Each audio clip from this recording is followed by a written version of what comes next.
এটা কারো বাপের সম্পত্তি না। দিল্লির দালাল হয়ে যান আপনি জিয়াউর রহমানের কবরে, যান টুনি বেড়ায় সম্পত্তি, আমি তাদেরকে হুঁশিয়ার করে দিচ্ছি এটা কারো বাপের সম্পত্তি না। তো আমাদের চেয়ে আপনারা বেশি মুসলমানিতে ব্যয় করেন না, আপনাদের পেছনের ল্যাংচা আমরা থেকে ফেলেছি।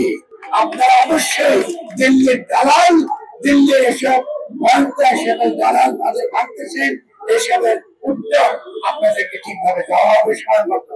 আরেকটা কথা বলি, ইসলামে কখনোই কখনোই আইন নিজের হাতে তুলে নেওয়ার কোনো অধিকার দেওয়া হয়নি।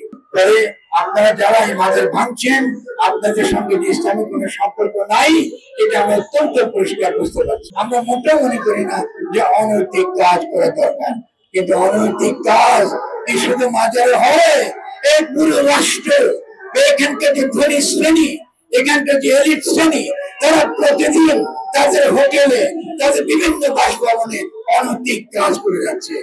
আপনারা তো তখন তাদের সম্পর্কে কোনো কিছু বলেন না, কারণ আপনাদের কোনো হেডম নাই।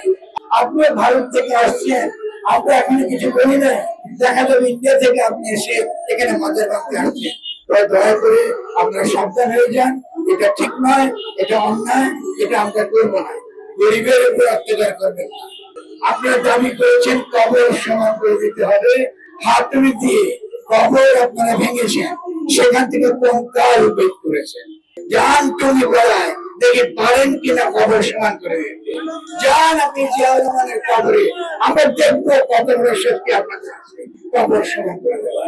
এইসব ইচ্ছা আমাদেরকে বলবেন না, এইসব কাহিনী আমাদেরকে বলবেন না। এই বাংলার সংস্কৃতি, বাংলার বাউল গান, বাংলার বয়াতি গান, বাংলার ফজলুল গান, বাংলার ভক্তি গীতি, বিভিন্ন শক্তিশালী ধারা বিভিন্ন ভাবে বাংলার সংস্কৃতিকে সমৃদ্ধ করেছে। এখানে শুধু সীমানা ছাড়িয়ে, যেখানে ভক্তির ধারা, বয়াতির ধারা, বিভিন্ন সাধনার ধারা বেড়ে উঠেছে, আমাদের ভাষা, আমাদের সংস্কৃতি, সমস্ত কিছু তার অধিকাংশই গড়ে উঠেছে এই মাজারগুলো কেন্দ্র করে।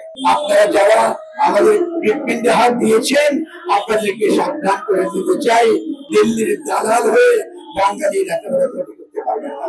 ফলে সংস্কৃতি নাটক করা না, সংস্কৃতি মানে অভিনয় করা না, বাংলাদেশের সংস্কৃতি মানে মাজারগুলো রক্ষা করা।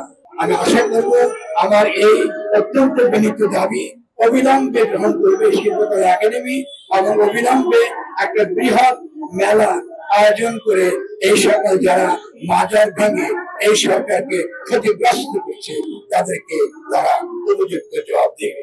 আজকে আমরা শেখ হাসিনার যে বক্তব্য শুনছি, আমরা যে সকল তার দেখেই আমরা আসছে, যেটা তিনি দাবি করছেন তিনি এখনো বাংলাদেশের প্রধানমন্ত্রী এবং তিনি দেশের যে কোনো মন্ত্রী ঢুকে যেতে পারেন, আমরা তখন ভাববো এই পরিস্থিতি তৈরি করার জন্য আপনারা দায়ী।